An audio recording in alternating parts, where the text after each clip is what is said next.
Segundo livro dos Reis de Israel, capítulo de número 4, quem achou, diga amém. Amém. Diz assim o texto. Moça aqui, ó, traz aqui mais para perto, irmã, senão eu vou ter que fazer uma viagem toda vez que eu for aí.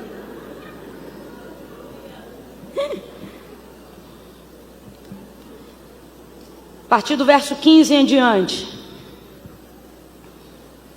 Glória a Deus. Obrigada, hein? Diz assim o texto. Então disse Eliseu, chama. Então disse Eliseu o que, gente? Chama. E chamando a ele, ela se pôs à porta. E disse Eliseu, disse quem, gente? Eliseu. Quem, gente? Eliseu, o profeta. Ele disse assim: por este tempo, daqui a 1 ano, tu abraçarás a um filho. E respondeu ela: não, meu senhor, homem de Deus, não mintas a tua serva. Mas a mulher concebeu. Eu vou repetir. Disse Eliseu: por este tempo, daqui a 1 ano, tu abraçarás a um filho. Pelo que respondeu ela: não, meu senhor, homem de Deus, não mintas a tua serva. Mas a mulher concebeu. Era mentira, gente? Era mentira, gente? Mas ela creu? Ela creu? Não. Mesmo assim ela concebeu.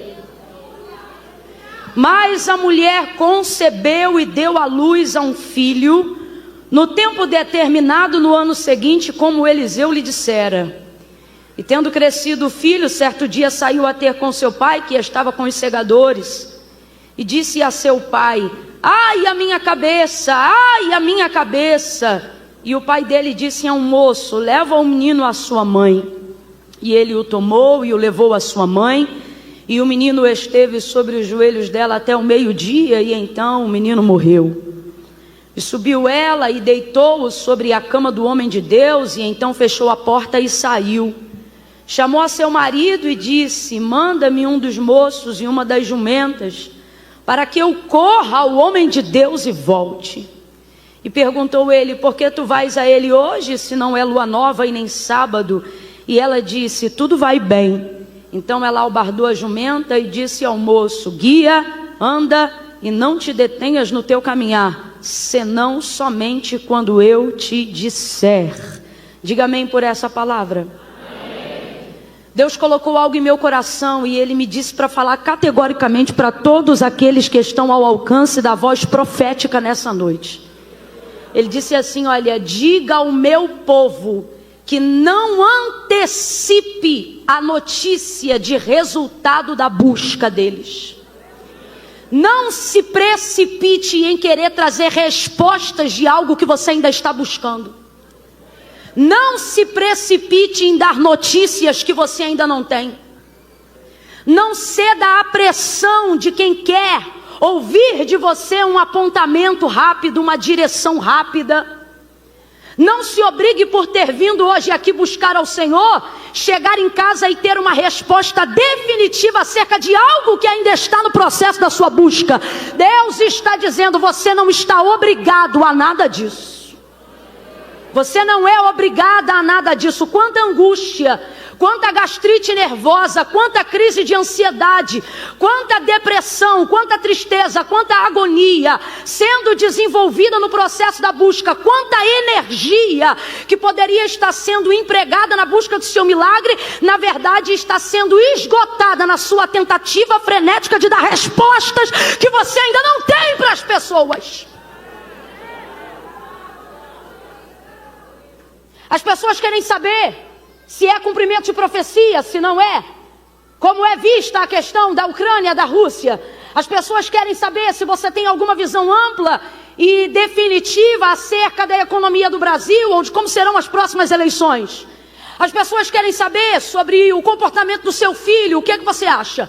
As pessoas querem saber acerca do desemprego do seu marido, como é que você vê isso? Elas querem saber o tempo todo a que pé está o seu ministério. Elas acham que é tipo roupa, tamanho PM ou G. Quem é você? O tempo todo elas querem respostas. E elas acreditam que por você estar envolvido no processo da busca, estar dentro de uma atmosfera profética, ou ter a responsabilidade da gestão do seu milagre, você pode não ser aquele que determina o seu milagre, porque esta obra quem faz é Deus, mas por estar na gestão, há uma pressão o tempo todo em direção à tua casa, aos teus negócios, ao ministério que o Senhor te confiou. E eu não sei por que cargas d'água, em algum momento a gente acha que tem a obrigação de dar respostas para pessoas que não agregam, e muitas vezes não tem absolutamente nada com o que cooperar, e não é porque elas não querem, mas é porque elas também não saberiam o que fazer se estivessem no nosso lugar. Então assim diz o Senhor a quem está sendo pressionado pela vida hoje, assim diz o Senhor para quem está sendo pressionado pelas circunstâncias, assim diz o Senhor para quem está sendo estreitado e pressionado de todos os lados. Deus está falando comigo aqui, que tem gente aqui que é o próprio profeta da casa, só que eu me lembro que nesse dia nem Eliseu sabia direito o que fazer, porque o texto diz que o Senhor havia lhe encoberto a visão. Neste dia ele entra no quarto do filho da sunamita que acabara de morrer, e ele fica andando para um lado e para o outro, provavelmente intercedendo. Ele nunca teve que ativar tanto ministério de intercessão assim, porque ele de verdade não sabia como trazer de volta a vida daquele menino. E tem gente que está aqui, se não se sente pressionado na condição da sunamita, se sente pressionado na condição do profeta, dizendo: ora, eu sou profeta, eu tenho que fazer alguma coisa, mas na verdade você está andando de um lado para o outro, e o Senhor está dizendo: por que você quer antecipar a resposta de um processo que já está em andamento? A resposta vem de mim, diz o Senhor. Camila, e até lá eu faço o quê? Pega na mão de alguém e diga para essa pessoa: e agora você só busca, você só busca, você só intercede. A oração vem de ti, a resposta vem de Deus. A intercessão vem de ti, a resposta vem de Deus. A busca vem de ti, a direção vem de Deus. Camila, e a pressão que se pressione, eu vou esperar no Senhor. Eu vou gerar intimidade com o milagre que o meu Deus quer fazer.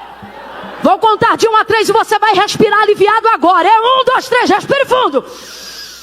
Vem, solta. Vai deixar esse fardo aqui hoje. Você vai deixar esse fardo aqui hoje. Ei. Você vai chegar em casa de boa nessa noite. Tem gente que vai chegar já com ressaca de que começou a beber do dia anterior. Tem gente que vai chegar trocando as pernas. Outros vão chegar com a cara roxa porque apanharam não sabe de quem, tomaram tombo, caíram e não sabe nem de onde. Você vai chegar e alguém vai dizer: o que foi? Parece que tá leve? Tô voando. Por quê? Larguei o fardo. Larguei o fardo. Pare de antecipar. Pare de se obrigar a atender a necessidade de pessoas que também não saberiam o que fazer se estivessem no seu lugar. Espera!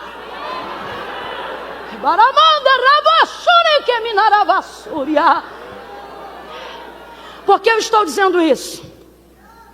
Só para você ficar incluído, né, dentro do contexto profético histórico do texto que a gente acabou de fazer menção. O texto trata sobre a sunamita, uma mulher que muito hospedeira, né, servia a sua comunidade local como uma boa israelita. E ela vai servir o profeta Eliseu. Quando ele passava por aquela região, geograficamente falando, provavelmente indo em direção ao Carmelo, para dar continuidade à busca que aprendeu com seu mentor Elias, né? A prática boa da oração, esse bom hábito. Acabou orando geograficamente no mesmo lugar. E aí, aquilo ali fazia parte do mapa da trajetória de Eliseu. O texto diz que ela via ele passando por lá. Um dia o constrangeu a comer pão. Pão aqui é termo genérico para refeição, não significa que ele entrava só para comer pão. E aí ele entra e começa a desenvolver uma comunhão, um relacionamento com aquela casa, com aquela família, com o marido dessa mulher, enfim, com tudo que acontece ali. Essa mulher fica impactada, não necessariamente com o ministério profético de Eliseu. Na verdade, ela nem se relaciona com o ministério profético de Eliseu. Mais para frente a gente vai entender que ela, na verdade, não se relaciona com o ministério profético dele, porque tem um trauma velado ali. Todavia, ela se afeiçoa ao caráter, à integridade, à honra de Eliseu. Ela começa a admirar quem ele é, independente daquilo que ele é capaz de fazer. Tanto que ao dar testemunho do seu marido para a construção do quarto que eles fariam junto ao muro da casa, ela vai dizer: marido, eu tenho visto que esse que sempre passa por nós, ou seja, sempre passa aqui, não é passa na rua, ali já havia atividade de comunhão, entrada de casa. Então quando ela diz esse que sempre que passa por nós, ela está dizendo esse que frequenta a nossa casa, que está sempre aqui com a gente, ou seja, esse que a gente tem conhecido de perto. Porque eu sempre digo isso, quem já me ouviu nesse texto, não é o que vamos ministrar nesta noite, mas quem já me ouviu nesse texto sabe, eu sempre digo, santidade de longe você suspeita, né? De longe você imagina, é só de perto que você atesta. Só que Eliseu tem um tipo de vida que de longe, tudo aquilo de bom que você acha que ele é, de perto se confirma. E esse é o tipo de vida que a gente tem que viver aos olhos dessa nuvem de testemunha que nos observa. De gente que de longe acha até que é, e de perto tem certeza, né? Ela disse então, dando testemunho, marido esse que sempre que passa por nós, eu tenho visto que ele é um homem santo. Completa aí, gente, ele é um homem santo. Então ela não vai atestar sobre os dons, sobre os talentos dele, até porque ela nunca pediu ele para fazer nenhuma oração na casa dela. Ela vai atestar sobre a integridade do seu caráter, da sua honra, e ela vai dizer, marido, ele é santo. Isso é extraordinário porque mostra pra gente que a santidade prepara lugares excelentes e exclusivos para você. Vou falar de novo. Isso é maravilhoso porque mostra que a santidade prepara para você lugares excelentes e exclusivos. Isso está provado aqui, porque o texto afirma que a mulher era rica. Completa aí, minha gente. A mulher era... E que mulher rica, hospedeira, sendo alguém que atende a comunidade local, não vai ter quartos sobrando na sua casa? Ela tinha vários quartos sobrando em casa, mas hospedou Eliseu definitivamente em algum deles? Não, porque ela poderia receber muita gente, mas santo igual Eliseu, e é a primeira vez que ela ficou impactada com isso. Então ela preparou para ele um quarto inédito, um quarto que na verdade nunca recebeu ninguém.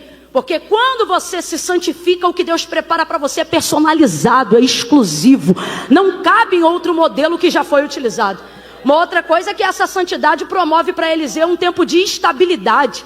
Então, por causa da santidade, ele recebe o quarto. Não recebeu por causa dos dons, não recebeu por causa do talento, não recebeu porque profetizava, não recebeu porque era do manto, não recebeu porque tinha variedade de línguas, não recebeu porque curava enfermos, não recebeu porque ressuscitava mortos.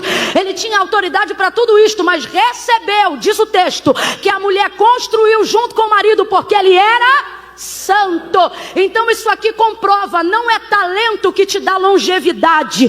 Talento pode te dar oferta, talento pode te dar porta aberta, talento pode te dar até um contato, uma network, mas estabilidade só vida santa.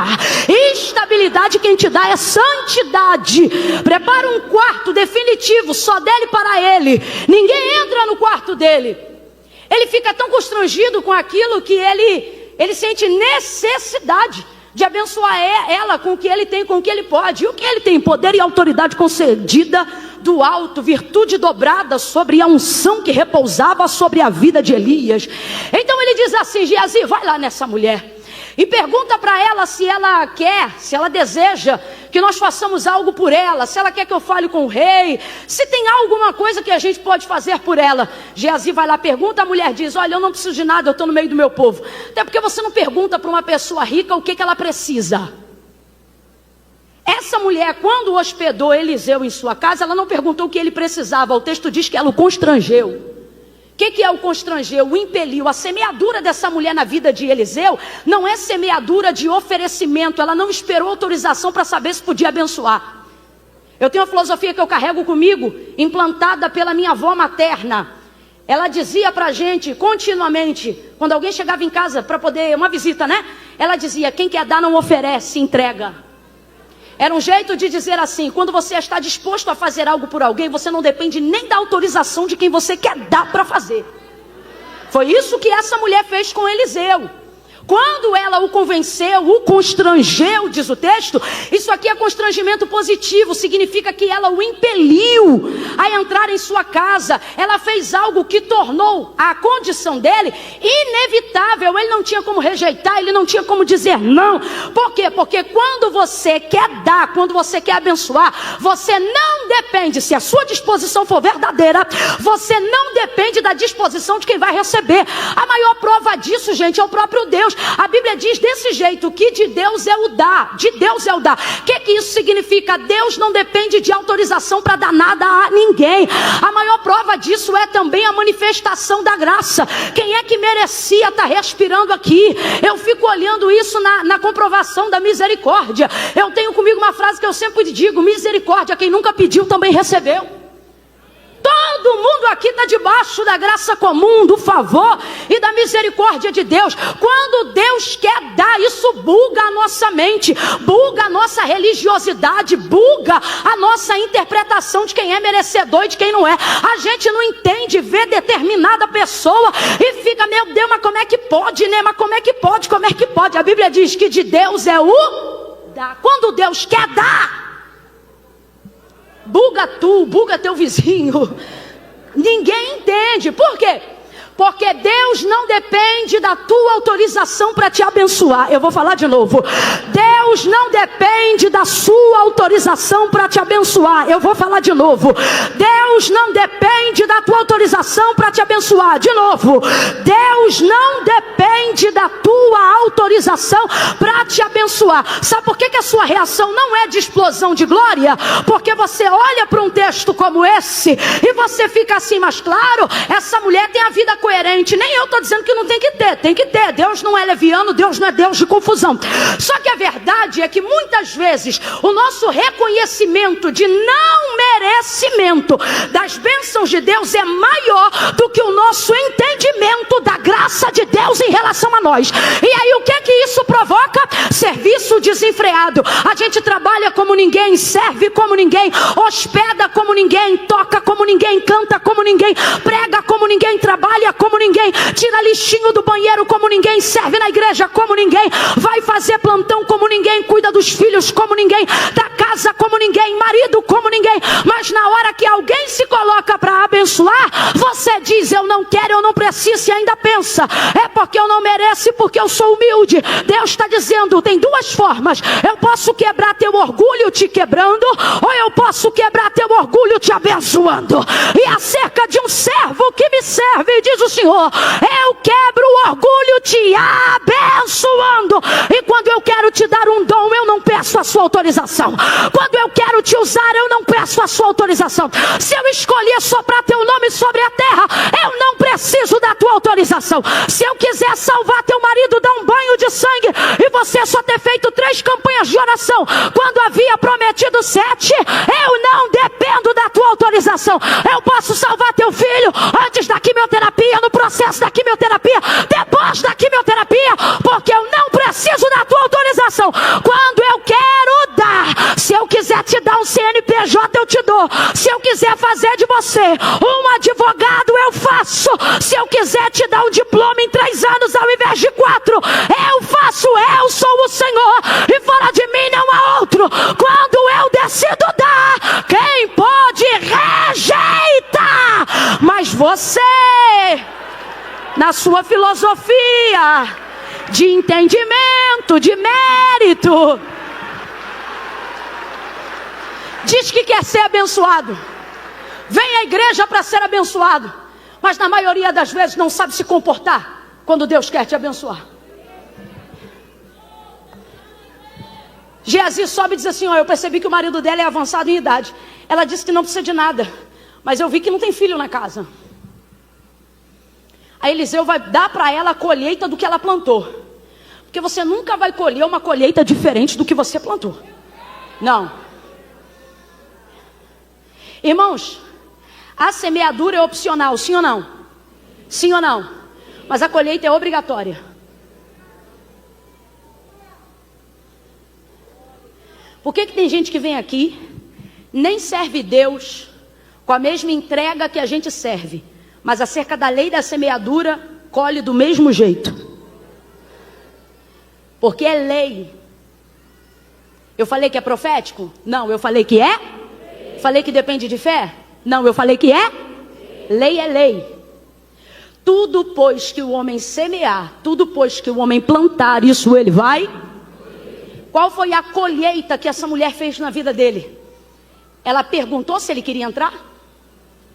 Ela perguntou se ele queria comer?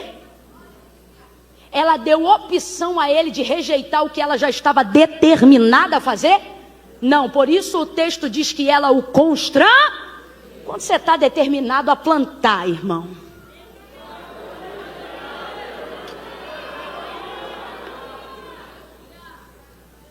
quando você está determinado a fazer, não há absolutamente nada do que alguém planeje contra a sua semeadura que seja capaz de prosperar. Ah, Camila, eu dei uma coisa para fulana nunca usou. O problema é dela que não usou. O que importa é que você deu, irmão. Ah, eu sempre oro pelo fulano, não vejo a mudança. Não é de você ver a mudança. A sua obrigação é orar, sua plantação, sua semeadura.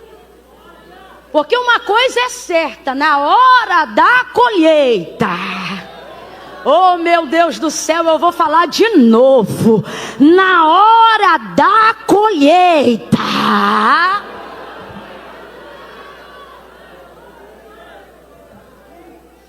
o retorno daquilo que você tem plantado, não com as suas mãos, mas com a intenção do seu coração, será inevitável. Por isso, Eliseu diz para Geazi: chama ela aqui.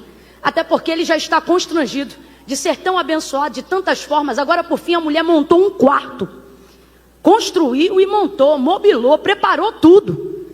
Aí ele não aguenta, ele diz: chama ela aqui. Quando ele chama, ela para na porta. Quando ele para na porta, aí Deus agora vai usar todo o exercício profético de Eliseu. Ele vira em direção a ela e ele diz: neste tempo determinado. O que é isso? Ele deu prazo. Neste tempo determinado tu conceberás. Ele perguntou se ela queria ter um filho? Ele perguntou se ela desejava ter um filho? É óbvio que dentro daquele contexto, levando em consideração tudo que circulava a vida daquela mulher naquela época, ela queria ter um filho, ela sofria por não ter um filho, mas infelizmente há um rastro aqui que não permite ela manifestar o desejo do seu coração. Porque quando você está diante de alguém que você não crê que pode satisfazer o desejo do seu coração, você não entrega isso para essa pessoa, a fim de manter o relacionamento, a fim de manter a amizade, a fim de não estragar a conduta. Não toca na ferida. Só que ele vai tocar, porque normalmente a maior área da ferida é também a área onde está o objeto do nosso desejo. Normalmente as coisas que você menos gosta de abordar, os assuntos que menos você gosta de falar, normalmente são as áreas que você foi ferido e as áreas que tem muito a ver com aquilo que Deus quer te usar para transformar. Por isso, pela boca você pode até dizer que não quer, que não precisa, mas Deus está vendo que normalmente dor e desejo estão no mesmo lugar. Olha Deus visitando o desejo aí. Olha Deus visitando o desejo aí. Gente, eu estou falando isso aqui, estou sentindo de Deus um temor. Aquele que habita em meio aos louvores, me ajuda só nesse momento aí. Toque algo, toque algo. Eu não vou cantar, venha você num espontâneo, algo bem forte. Porque aquele que habita em meio aos louvores está dizendo para mim: dá um tempo que eu vou passar em revista agora. Eu vou passar em revista, eu estou visitando desejos. Eu estou visitando desejos. Coisas que você diz que não quer mais, mas ainda quer. Coisas que você não expressa mais a sua fé, mas ainda acredita. Coisas que hoje fazem mais parte da dor do que do seu desejo. Mas Deus está dizendo: vou visitar o seu desejo. Vou curar a sua dor. Vai doer, mas eu vou tocar. Porque o lugar do seu desejo também se tornou o lugar da sua dor. E o lugar da sua dor também se tornou o lugar do seu desejo. Mas eu vou resgatar o desejo e curar a tua dor. Eu vou visitar o teu desejo e curar o teu trauma. Eu vou te mostrar que não precisa ter medo de fazer supletivo, só porque você não concluiu o ensino fundamental, mas você nem quer saber da área do ensino, porque você diz: faculdade era meu sonho. E o Senhor diz: por que tu colocas no passado o que eu tenho guardado para ti ainda no futuro? Eu vou visitar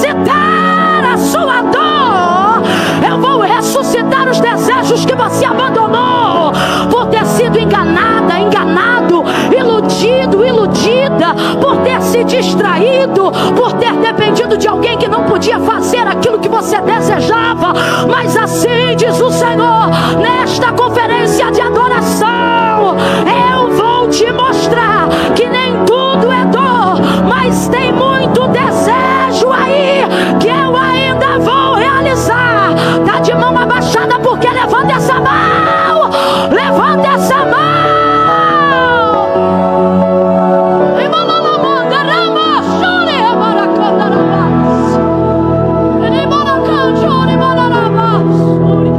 Você é um empreendedor, você é uma empreendedora,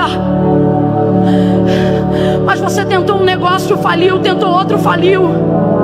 Agora você está trabalhando para alguém e faz isso muito bem, mas Deus não te chamou para isso. Deus te deu um CNPJ, Deus te deu uma visão, mas você diz, tentar de novo é muita dor. E o Senhor está dizendo, tentar de novo é desejar muito. Mas normalmente dor e desejo estão às vezes no mesmo lugar. Ah, gente, ouça isso. Ele diz para essa mulher, tu conceberás e darás à luz a um filho. Vou perguntar de novo, ele pergunta se ela quer? Ele pergunta se ela quer? Não, ele declara, neste tempo determinado, e ele dá prazo. Ele dá prazo. Deus está falando com alguém aqui que no ano de 2022 é um ano de prazo. De prazo. Demandas antigas.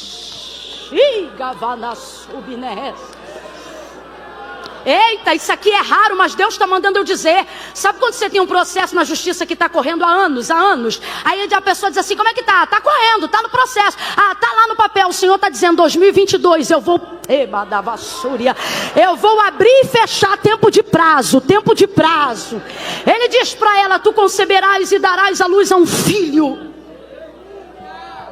Ela não pediu, mas recebeu. Completa para mim, para eu ver que você ainda está ligado. Ela não pediu, mas ela não pediu, mas ela as coisas mais importantes da nossa vida normalmente são aquelas que não pedimos, mas mesmo assim Deus normalmente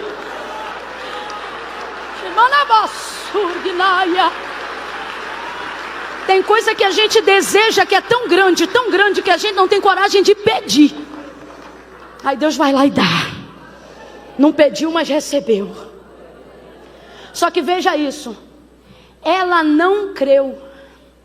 Rapaz, é complicado dizer isso aqui. Mas a gente precisa falar a verdade do que está escrito no texto sagrado. A manifestação dela não foi de fé. Fala a verdade. Foi de incredulidade. Qualquer outra pessoa que tem o seu desejo visitado celebraria, só que o problema é que normalmente o lugar do desejo que não se realiza vira também o lugar da sua. Então ela não consegue celebrar. Ele está dando a melhor notícia da vida dela. Tu conceberás e darás à luz a um filho. Uma mulher que estivesse completamente sarada para viver um tempo novo da parte de Deus, para viver a realização de um sonho. Uma mulher que estivesse bem. Ao ouvir uma palavra como essa, uma mulher não traumatizada, não ferida, não machucada. Machucada como? Ora, Salomão disse, a esperança que se adia faz adoecer o coração. Essa mulher é uma serva, mas está com o coração adoecido de tanto esperar por algo que não vem. Qualquer mulher que estivesse sarada ouvindo uma palavra profética dessa diria glória, porque é assim que a gente reage diante de profecias cuja nossa expectativa ainda é alta, sim ou não? Quando o teu sonho está de pé, quando o teu desejo está no auge da esperança, se Deus usa um profeta para ir de encontro, né? Para corroborar com aquilo que tu pensa, com aquilo que tu acredita, com aquilo que você já colocou diante de Deus, qual é a nossa manifestação? Júbilo, choro, pranto, quebrantamento, celebração, sim ou não? A gente volta para casa com gozo na alma, dizendo, Deus falou comigo, é verdade, vai acontecer. Só que isso foi lá em 2002. Fala para mim se de 2002 para 2022, se aquilo que você esperava não aconteceu, se a esperança continua sendo a mesma. Vamos falar, é real. Nem todo mundo tem espírito de Caleb não, gente. Até Caleb, vamos combinar que no dia que ele falou com Josué sobre a posse da terra que lhe era direito em Canaã, ele fala muito mais ligado à atribuição do direito do que necessariamente sobre a fé, porque ele já era um coroa, irmão.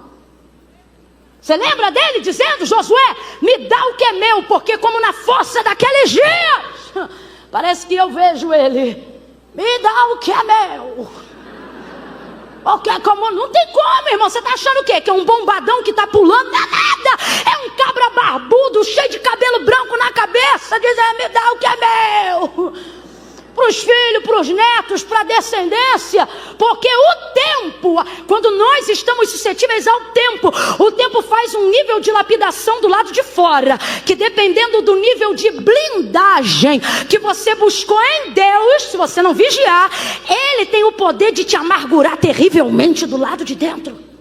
Existem pessoas que, se nós fôssemos diagnosticar o adoecimento da sua alma de maneira generalizada, não dizendo, foi a traição do fulano, foi abandono do ciclano, foi rejeição. Se a gente fosse generalizar um termo para dizer qual é o motivo da amargura de todas as almas que adoeceram no processo da expectativa, poderíamos usar um único agente, poderíamos dizer, foi o tempo. Sim ou não? Sim ou não? Então veja, essa mulher não vai celebrar. Não vai celebrar porque mostra que o tempo da expectativa ficou adoecido. Camila, como é que você sabe disso? É só você dar atenção para o texto que você vai perceber também. Olha a expressão de sua voz. Não, meu Senhor. Respeita ele. Então ela respeita a autoridade. Ela respeita a profeta. Ela respeita Deus. Não, meu Senhor, homem de... Agora olha isso. Não mintas a tua serva. Olha como é que a mente dela está confusa. Para ela, o homem de Deus também é... Fica com medo não. Para ela, o homem de Deus está mentindo. Só que a gente sabe, irmãos, de uma fonte pode jorrar 2 tipos de água. Um limoeiro pode dar manga? Uma jaqueira dá abacate? Não, uma mangueira tem que dar? Pé de laranja tem que dar? Se você vê uma jaqueira dando limão, sai correndo. Não tem como não. De uma mesma fonte não podem jorrar 2 tipos de água, ou é doce ou é amargo. Mas olha a cabeça dela. Não, meu Senhor, homem de Deus, não mintas a tua serva. Ou é mentiroso ou é homem de Deus. Só que esse é o problema de quem tem talento, de quem tem dom. Confunde a mente de quem está olhando e te medindo pelos dons. E dom não expressa caráter, só expressa o que Deus deu. Por isso que tem gente que fica confusa. Tem gente que ouve um pecador caído. Camila, todos pecaram. Mas todos também têm direito à regeneração. Só que tem gente que fica ali, se revolvendo na lama do pecado, brincando com os porquinhos no chiqueiro. E aí tem gente que a gente vê, de vez que está no aprisco com as ovelhas, está brincando no chiqueiro. Daqui a pouco a gente vê essa pessoa manifestando coisas que impactam a nossa visão. Te diz, menina, eu sei que fulano não presta, mas olha, quando prega eu fico todo arrepiado. Que mistério, né? Que mistério. Menina, olha só, o outro ali, garota, é cada coisa. Olha, ninguém me contou não, eu vi, mas quando Deus toma ele, é ele que toma Deus direto. É dom, é uso, é exercício daquilo que ele tem, mas isso não significa que... Tanto é, gente, que no peso da balança que garante a entrada no céu depois do sangue de Jesus, não é dom nem talento. Olha o que Deus disse para Israel: sede, como santo é o vosso Pai que está no céu. Sede santo. Ele está dizendo, a maior característica que liga vocês a mim, não é poder, não é unção, é santidade. Deus é bom, sim ou não? Maravilhoso, sim ou não? Já disse isso aqui uma vez e vou repetir. Ele é amoroso, sim ou não? Mais que isso, ele é o próprio amor. Mas os anjos continuamente dizem uma única canção, desde que foram criados para adorá-lo. Quem lembra? Santo é o Senhor dos exércitos, e toda a terra está cheia da sua... Ele é santo. Por que ela está reagindo assim? Já falei isso e vou falar de novo. Porque ela está cansada de ver gente que acha que tem que pagar a hospedagem com talento. Ela está cansada. Quem está entendendo aqui o que Deus está falando?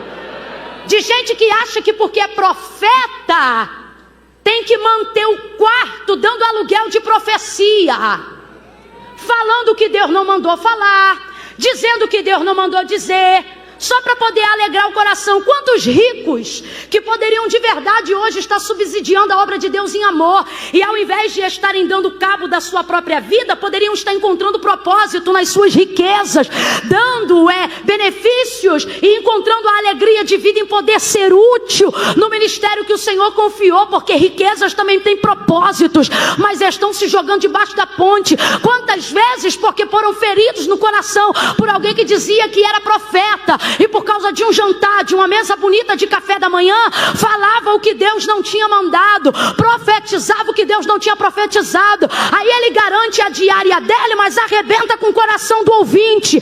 Quantas vezes gente que acha que para poder pagar a bolsa que ganhou, o presente que recebeu, já que não tem ouro nem prata, dá aquilo que tem do próprio coração. Aí diz, conta 30 dias. A gente conta 30, conta 60, conta um ano, conta 2, não acontece nada. Aí o desgramado que se diz profeta continua por aí. Ele tem que ficar por aí mesmo, igual o nômade. Porque se ele tivesse igreja fixa, a gente batia na porta dele e perguntava. Se ele tivesse casa fixa, a gente procurava ele. Porque eu sou do tempo que eu dirigia a consagração, e quando o profeta levantava para profetizar, a secretária anotava na ata a profecia. Ribonda, não brinca comigo não! Rema xaravassúria. Zomba de mim, mas não zomba das coisas de Deus. Secretária anotava na ata qual foi a profecia, foi tal, pegou o nome, peguei, quem profetizou? Fulano, pra quem? Pra Beltrano, deixa aí. Quando cumpria, a gente dizia, ó, fulano aí, ó, deu testemunho de que é profeta. Por quê? Porque profetizou?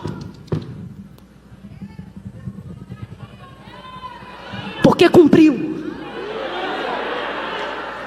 Não é porque profetizou, é porque a Bíblia diz, e Samuel foi confirmado por profeta do Senhor, desde Dan até Berseba, porque nenhuma de todas as palavras que a sua boca foi usada para dizer, o Senhor deixou cair em terra. Então Samuel foi confirmado por profeta do Senhor porque profetizava? Não, porque tudo que ele falava, Deus chancelava, Deus cumpria, Deus realizava. É assim que se confirma um profeta.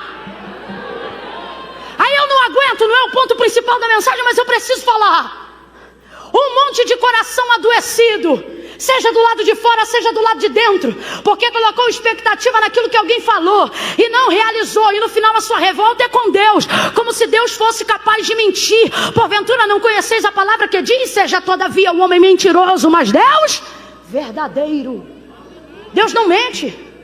Ah, Camila, mas Deus falou. Irmão, se Deus falou, vai cumprir. Não, mas tinha prazo, não cumpriu, então não foi Deus que falou, simples assim. Administra isso aí. Administra isso aí. Ai, Deus, estou chateada contigo. Com todo respeito, Deus está dizendo, entra na fila. Está chateado comigo? Está chateada comigo? Quando tu não tinha salário, eu já botava comida na tua mesa, diz o Senhor. Quando teus filhos estavam fora do alcance dos teus olhos e o pipoco do tiro comia para tudo que é lado, pegava o da direita ou da esquerda, mas porque você dizia, 1000 cairão ao meu lado, 10.000 à minha direita e eu não seria atingido, eu vinha na retaguarda, cobrindo teus filhos. Quantas vezes eu fui muro de contenção na tua casa? Ah, mas teve coisas que eu ouvi que o Senhor não cumpriu. Não cumpri porque não fui eu que falei. Agora sabe o que tu tinha que ver? A quantidade de coisa que eu não profetizei, que eu não falei, mas estou cumprindo até hoje. A quantidade de coisa que eu não usei a boca de ninguém para falar, mas estou eu te sustentando até hoje. No ônibus estou eu contigo, no carro estou eu contigo. Tu devias, ao invés de estar chateado comigo, fazer como meu servo Davi: deitei, dormi e levantei, porque o Senhor me sustenta. É Ele quem te sustenta.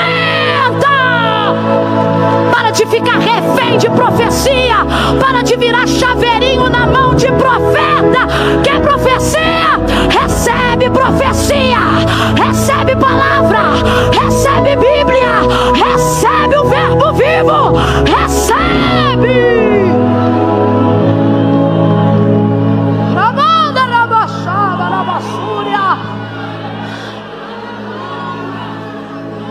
Eu confesso, o falso profeta me irrita muito. Ele é terrível, ele é um lobo. O falso, os mentirosos. Ela disse: não, meu senhor, homem de Deus, não mintas a tua serva.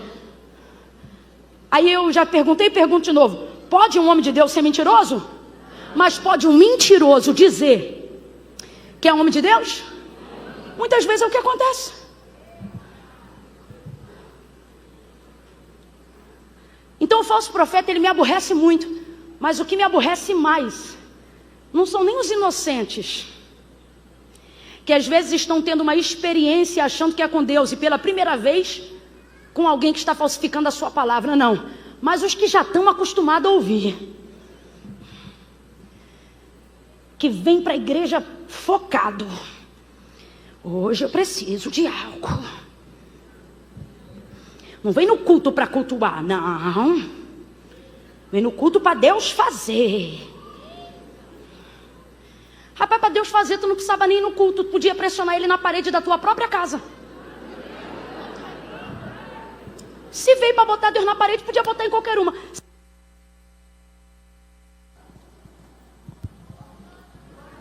Se eu quero empurrar alguém na parede, eu escolho a parede. Parede que tiver, eu empurro. Eu não empurro não, tá, gente? É só um exemplo. Mas não, tem que ir para a igreja por causa da atmosfera. Essa atmosfera coopera para a grandeza dele, para a sua pequenez. Quer um lugar próprio para você pressionar ele? Pressiona ele no teu campo e não no dele. E não vai acontecer nada. Mas não, vem para a igreja sim, porque é hoje. Aí já chega na igreja e escolhe o que tem cara de vaso. Camila, e vaso tem cara? Dizem que tem. Ele logo vê se tem. Ah, gente, isso não quer dizer.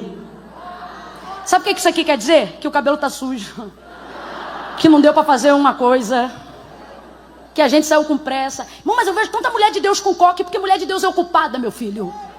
Mulher de Deus chega para ali, arruma, bota aqui na frente e vai. É por isso que às vezes tem tanto coque. Ô Camila, vigia, hein? E as irmãs bonitonas? As irmãs bonitonas também são vasos e são ocupadas, só que elas administram melhor o tempo. A gente, vaso de antigamente, é mais esquecido, um pouco mais relaxado. Mas escute aí, brincadeiras à parte. Escolhe a cara do vaso e diz: é hoje. Aí fica naquela. Se fulano, com a roupa assim assado, tocar com a mão no meu ombro direito, aí fica aí, de vez de estar adorando a Deus, dizendo assim: se falar a palavra tal hoje na pregação,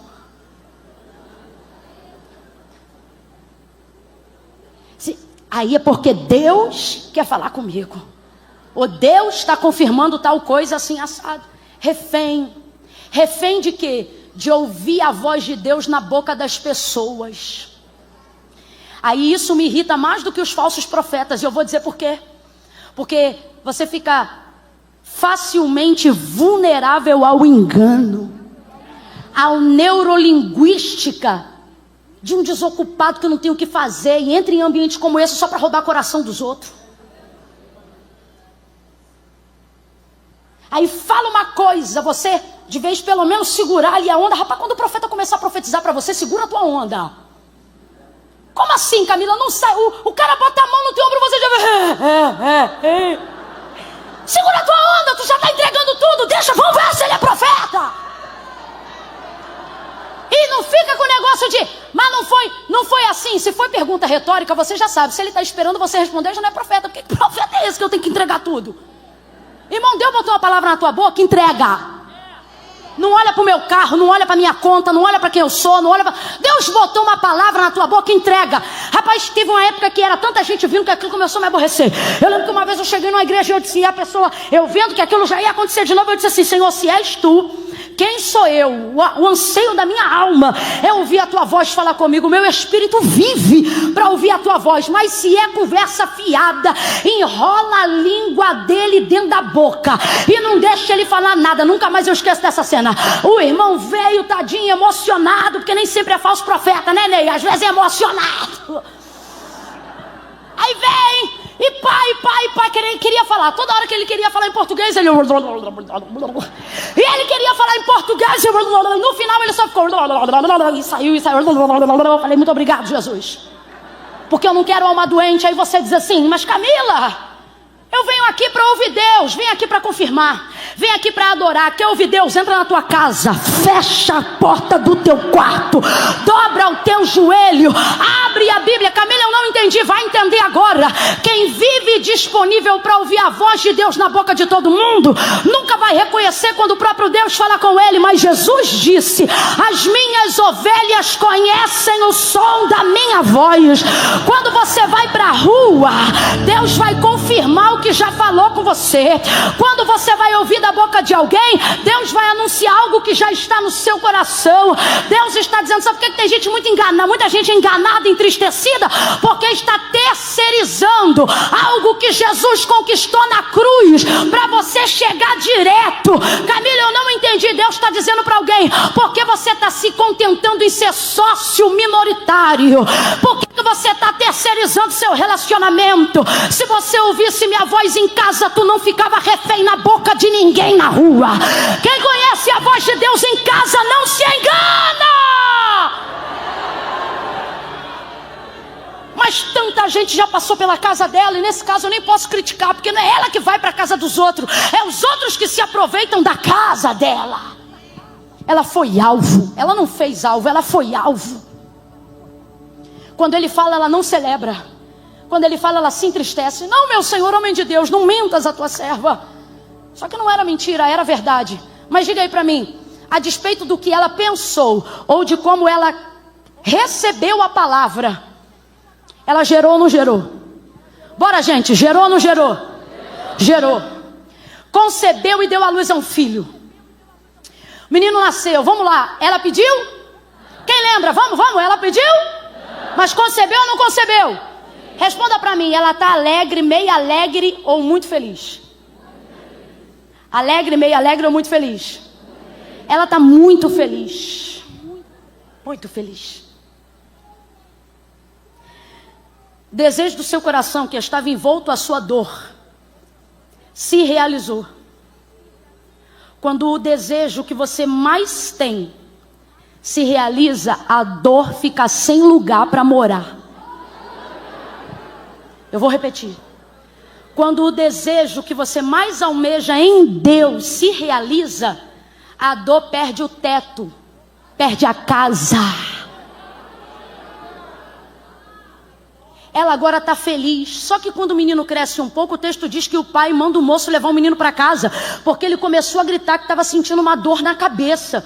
O menino chega em casa gritando, ai a minha cabeça, ai a minha cabeça. O texto diz que a mulher, a mãe, coloca ele no colo, para perto do joelho. Quando deu meio-dia, o menino morreu. Duas verdades. Primeira, não é porque está gemendo que deixou de ser uma bênção. Não é porque agora está dando problema que deixou de ser de Deus. Esse menino aqui faz parte de uma promessa, sim ou não, igreja? Às vezes a gente quer descredibilizar as coisas que Deus já realizou, só porque agora estão sobre a nossa administração. Só que você tem que entender, se você quer viver a realização do seu desejo, aquilo que virá da mão de Deus vai passar para a sua mão. Por isso que eu não tenho pressa de cumprir, que Deus cumpra a promessa. Porque quando é promessa, está na mão de Deus. Quando realiza, é que vem para a nossa. Aí a administração é nossa. Resultado, para a gente fechar, o menino morreu. Morreu e ela botou no joelho dela. Joelho aqui significa o quê? Para nós, oração. Mas literalmente no texto, colo. Agora uma mãe cujo filho entra em casa gritando que está com dor na cabeça. Primeira coisa que ela faz é botar ele no colo? Não, ela quer resolver o problema dele. Primeira coisa que ela faz é tentar descobrir qual é a causa da dor. Obviamente, a Bíblia tem que sintetizar as histórias, porque como disse João, não teria como caber tudo.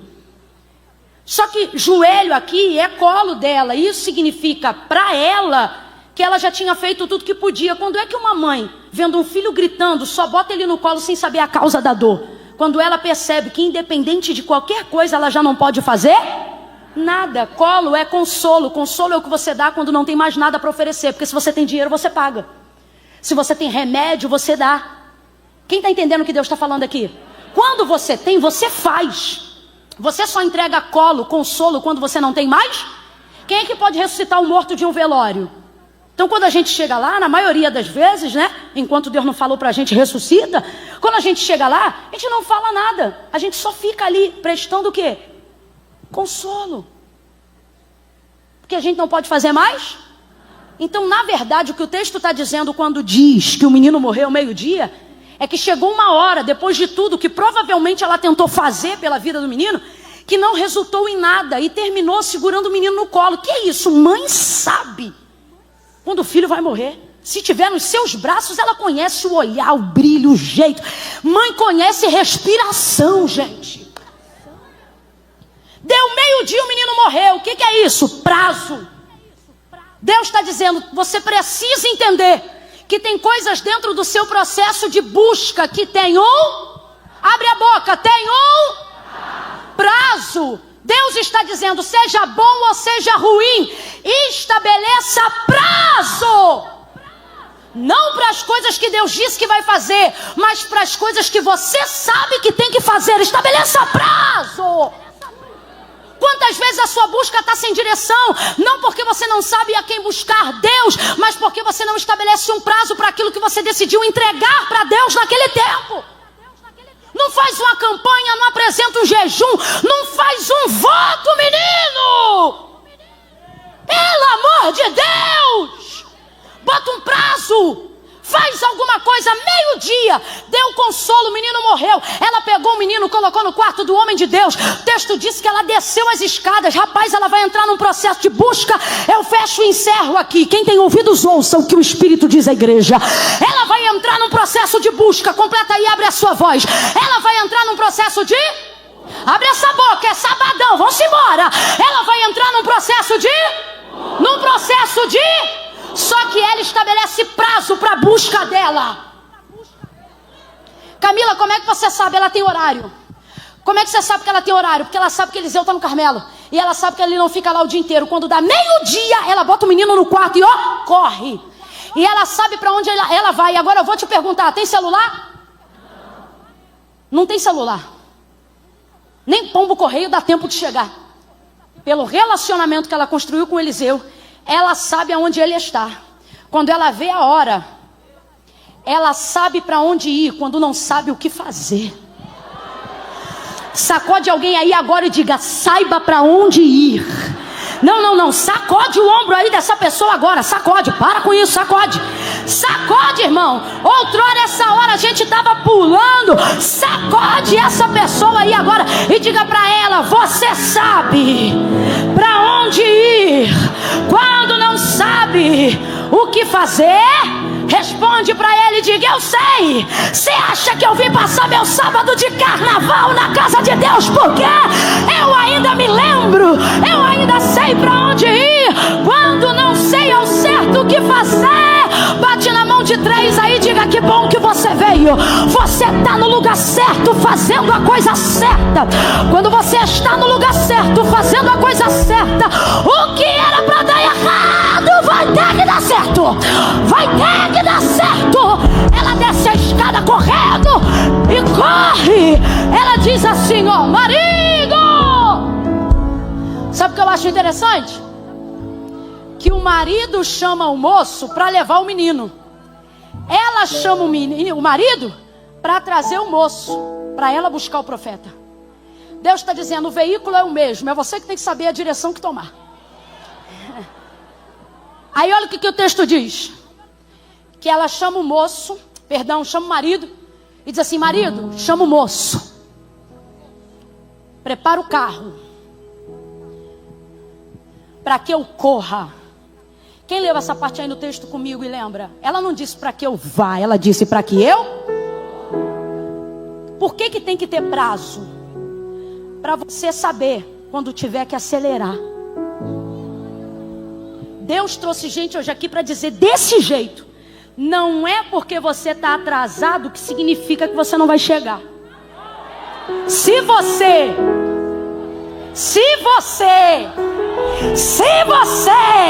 você vai pegar a porta da cura aberta, a porta da salvação aberta, a porta do milagre aberto.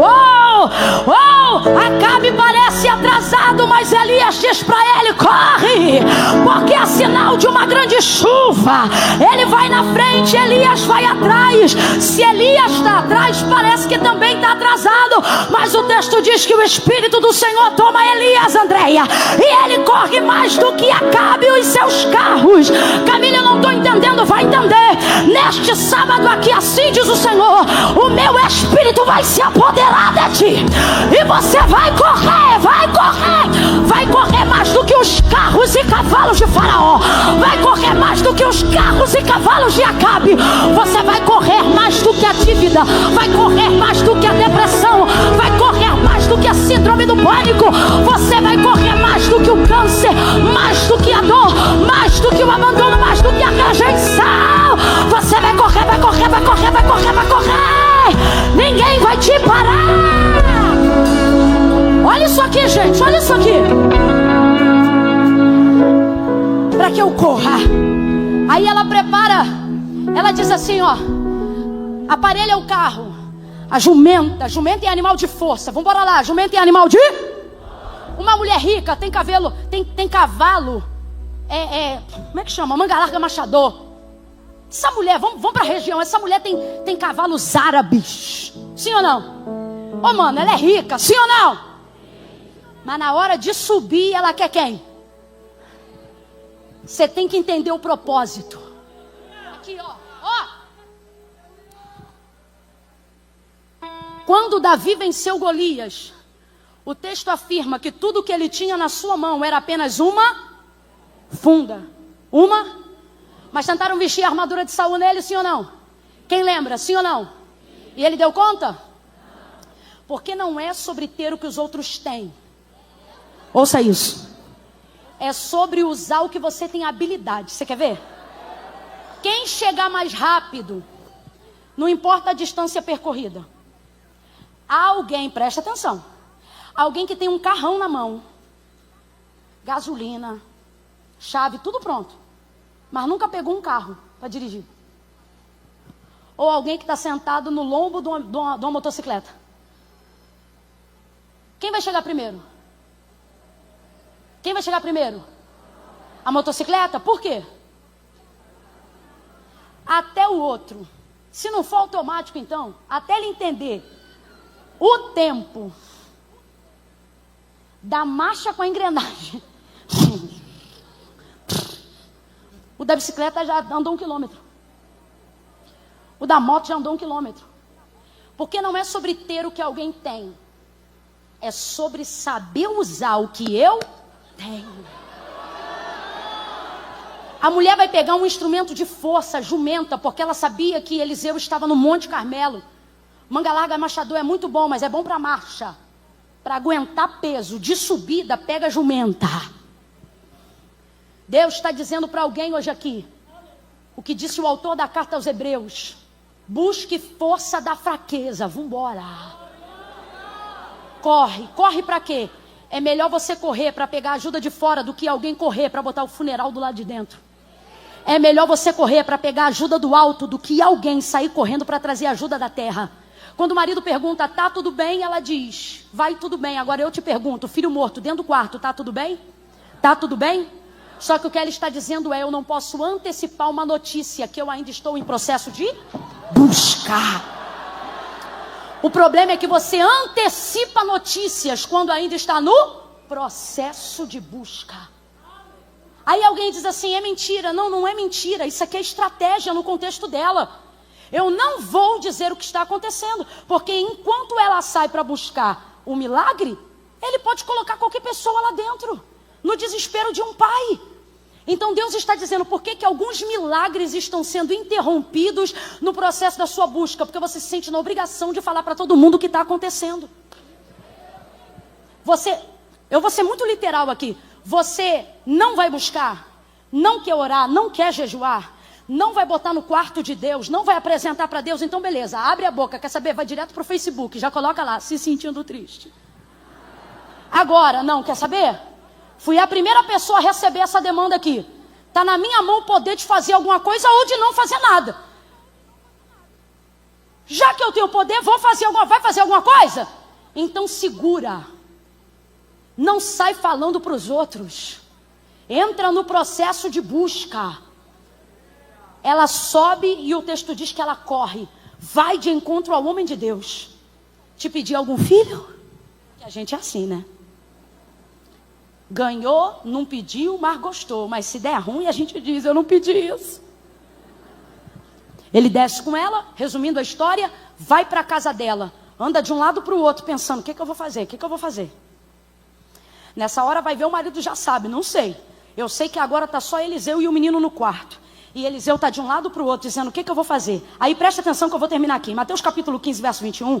A mulher cananeia saiu das cercanias de Tiro e Sidom para buscar pela filha miseravelmente endemoniada diante de Jesus. Quem lembra do texto? Pouca gente, então eu vou contar. Quando ela chega diante de Jesus, ela diz assim, filho de Davi, tem misericórdia de mim que minha filha está miseravelmente endemoniada. Jesus não respondia nada. Mas teve uma hora que ela andou, e quando ele parou, ela foi para diante dele, se curvou, adorou e disse assim, Senhor, socorre-me. Ela foi para frente dele, presta atenção, ela foi para frente dele. No verso 23 do capítulo 15, o texto diz que ela vem gritando atrás. No verso 25 diz, e ela chegou. Então, do lugar de quem estava atrás, por causa do processo de busca, o texto diz que ela foi parar na frente dele. Aí quando ela está ali prostrada, ela diz assim, Senhor, socorre-me. Aí Jesus vai falar para ela que não é bom pegar o pão dos filhos, deitar os cachorrinhos, mas resumindo a história, ele diz assim para ela, vá em paz. Porque o texto diz que desde aquela hora, quando ele disse, ó mulher, grande é a tua fé, a sua filha ficou sã. Jesus curou aquela menina. Aí o Senhor falou para mim, Cananeia não podia ter acesso às coisas de Deus antes da cruz do Calvário. Ela era como nós antes do Calvário. Quem está entendendo, diga amém. Aí eu levo para uma filosofia de vida que eu carrego. Nesse texto, o Senhor falou para mim, quando eu entro na tua vida, eu faço nela o que eu quiser. Lembra de Jesus dizendo, Zaqueu, desce porque hoje me convém entrar na tua casa? É ele dizendo, quando eu quero entrar na tua vida, eu faço nela o que eu quiser. Só que não é o caso da Cananeia. Não foi ele que entrou lá. Foi ela que entrou na frente dele. Aí ele disse para mim, quando eu entro na vida de alguém, eu faço na vida dessa pessoa o que eu quiser fazer. Mas quando esse alguém entra na minha vida, eu faço por essa pessoa até o que eu não tinha que fazer. Porque foi o que aconteceu em Mateus 15, 21 em diante. Agora volta aqui para o texto. Ela não esperou ser sábado para Eliseu ir em casa. Que dia era, não sei. Eu sei que ao invés de esperar ele vir, ela foi. Quando Eliseu entra no quarto, ele está assim, ó. É só você olhar o texto. Ele andava de um lado para o outro. Eu tenho para mim que como o céu fechou, porque no Carmelo diz que o céu fechou, a visão de Eliseu é aberta o tempo todo. Quando você tem uma revelação, você diz assim, pela misericórdia do Senhor, eu vi tal coisa, porque de vez em quando você vê. Eliseu não era de vez em quando, era aberta o tempo todo. Foi a primeira vez que fechou. Fechou, irmão. E isso é lindo, porque pode ver céu aberto o tempo todo, os anos todos. Quando fecha, ele não sabe o que fazer. O texto diz que ele entra no quarto e fica andando de um lado para o outro. O céu está fechado para ele. Porque é diferente. Ele agora está na casa dela, não porque Deus mandou. Ele está na casa dela porque ela catou ele com a mão e botou ele lá. Vive tua alma e vive o meu Senhor, que eu não vou te deixar. Ele catou. Rapaz, quando você está imbuído a buscar, pegou, botou ele em casa. Quando ele entra no quarto do menino, o texto diz que ele anda de um lado para o outro. E então, Depois, ele deita sobre o menino. Agora ele já tem uma direção. Deus certamente falou com ele, o céu abriu de novo, a visão. Resumindo, deitou sobre o menino. O menino levantou e espirrou 7 vezes. Ele pegou o menino pela mão.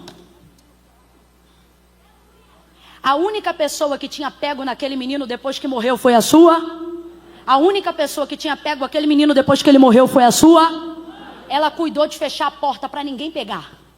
Quando você está no processo de busca e Deus colocou na tua mão a direção, fecha a porta da tua causa. Não é da tua casa, é da tua causa. Qual é a área que ninguém pode tocar até que Deus toque? Qual é o problema que chegou lá que ninguém pode saber até que Deus saiba? Gente, presta atenção nisso aqui. Muitas vezes interrompemos o resultado positivo de um milagre que estaria em andamento. Porque antes de apresentar diante de Deus, apresentamos para a família. Antes de apresentar diante de Deus, apresentamos para a rede social. Antes de apresentar diante de Deus, apresentamos para a igreja. E o que o Senhor está dizendo é: bota esse laudo aí na minha mão antes de dizer para todo mundo que esse laudo deu. Ei, tira da tua mão e faça com que a minha mão, diz o Senhor, seja a primeira a pegar isso aí antes de você fazer cópia e espalhar para a família inteira. Sabe por quê? Quando aquilo que você está buscando sair da tua mão e ir direto para minha, eu não vou pegar para jogar na sepultura, eu vou pegar e devolver de novo para tua mão, porque foi da onde saiu quando você me procurou. Ele pega o menino pela mão e dá o menino de volta à sua mãe. Ela pega o menino da mão de Eliseu vivo. Grita aí, meu povo, ela pega o menino. Eu falei para gritar, ela pega o menino. Ela pega o menino. Deu morto, mas pegou. Deu morto, mas pegou. Deu deitado, mas pegou. Deus está dizendo: acelera a busca, não dê respostas, porque tudo que vier da tua mão caído para minha vai voltar de pé para tua. Tudo que vier morto da tua mão para minha vai voltar de pé para tua. Vai ficando de pé e começa a correr, começa a correr, começa a fazer um aquecimento aí. Vai correndo em oração, vai correndo em jejum. É noite propícia para fazer um propósito com Deus. Ficou aqui até agora, fica até o final. Quem sabe por que veio não vai embora sem palavra.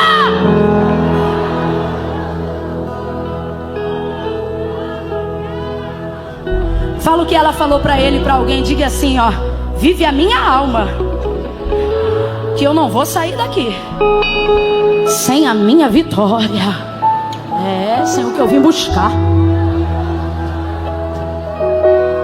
Gente, presta atenção nisso aqui. Se ela sai correndo pela rua, meu filho morreu, chorando. Faz um tom bem fúnebre aí, campeão. Fúnebre, eu quero que eles sintam o peso. Rapaz, é tão abençoado que até no fúnebre dele tem misericórdia.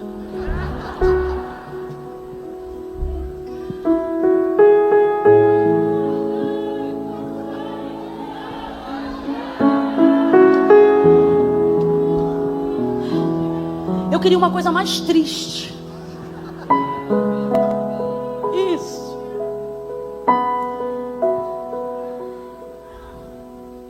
A circunstância natural quer que seu sábado termine assim.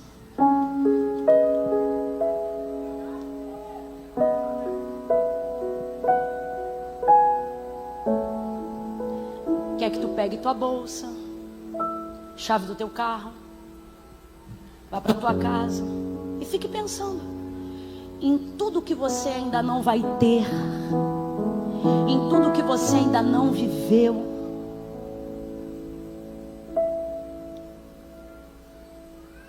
Em tudo que não aconteceu, os sonhos que você se sente na obrigação de deixar para conseguir sobreviver. Tem gente aqui que para manter a sobrevivência teve que abandonar a alegria. Desse jeito.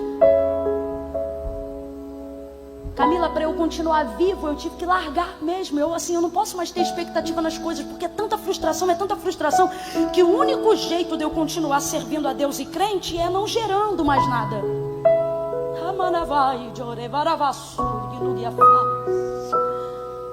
Você diz, sabe, eu não estou desviado, nem vou desviar, eu só não quero acreditar em mais nada além da minha salvação. E o Senhor diz: maldito o homem que só espera aqui, mas também não é feliz o que só espera lá. Por isso Davi disse: pereceria. Porque sem sonho, sem expectativa, você não vive, você perece.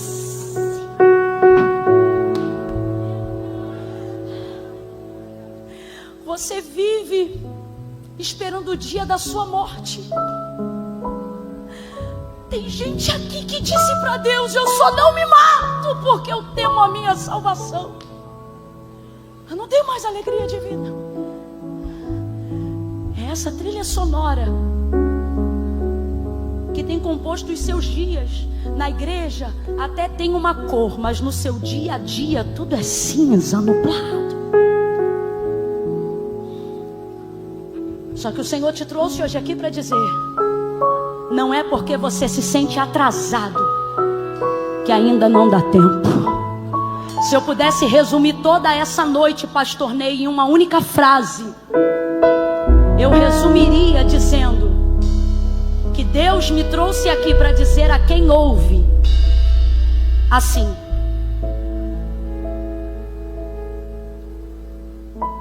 corre que ainda dá tempo.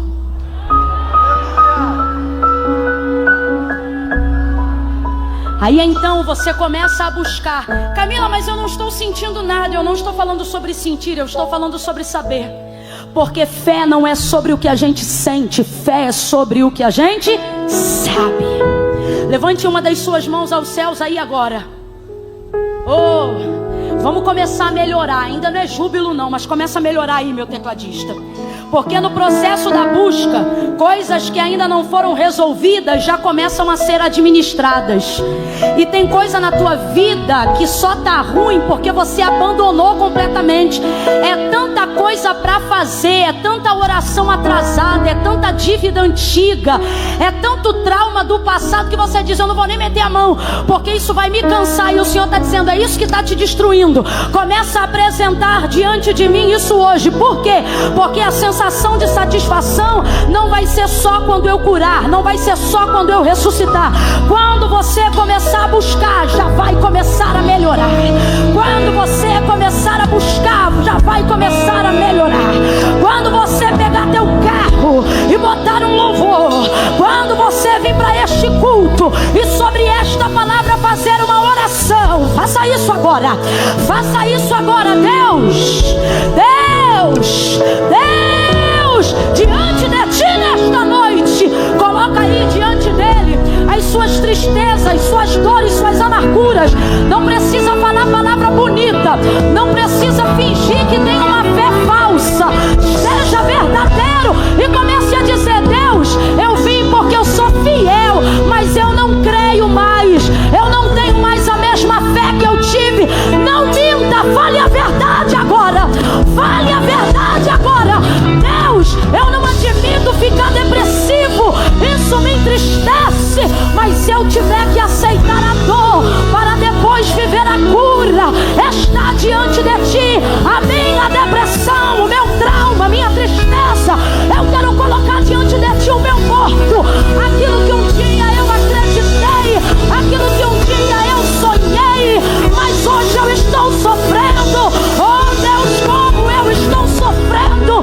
Oh Deus, eu já não vejo a mesma alegria dos meus dias, eu já não vejo alegria nos anos futuros, mas eu não quero perecer, eu não quero perecer.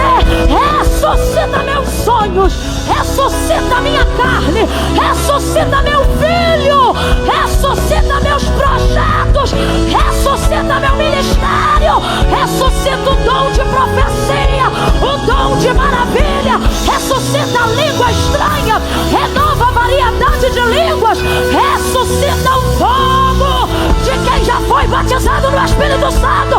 Recebe fogo,